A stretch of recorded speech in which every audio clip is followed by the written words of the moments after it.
120 secondes de tech vous est présenté par Mon Carnet. C'est l'édition du mercredi 12 mars. TikTok introduit une nouvelle fonctionnalité pour inciter les adolescents à réduire leur usage nocturne de l'application. Après 22 heures, les utilisateurs de moins de 16 ans verront leur fil interrompu par un rappel plein écran accompagné de musique apaisante. Et s'ils l'ignorent, un second rappel plus insistant s'affichera. Perplexity lance son application sur Windows. Cette version de bureau offre la dictée vocale, des raccourcis clavier et l'accès au dernier modèle d'IA. Tinder intègre l'intelligence artificielle pour optimiser les rencontres en ligne. Son robot conversationnel aide les utilisateurs à améliorer leur profil, suggérer des messages engageants et adopter des comportements respectueux. Il peut aussi signaler les messages inappropriés avant leur envoi. Si certains saluent cette innovation, d'autres craignent qu'elle renforce la superficialité et la compétition, plutôt que l'authenticité des relations.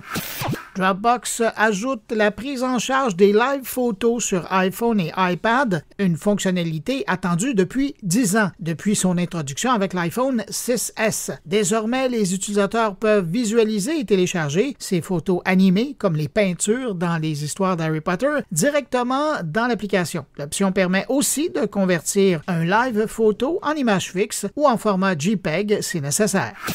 Meta teste son premier processeur interne dédié à l'entraînement de l'intelligence artificielle, marquant une étape clé pour réduire sa dépendance à Nvidia. Produit par le Taïwanais TSMC, ce processeur vise à réduire les coûts d'infrastructure d'IA du groupe, initialement conçu pour optimiser les systèmes de recommandation sur Facebook et Instagram. Il pourrait être utilisé plus tard pour l'IA générative.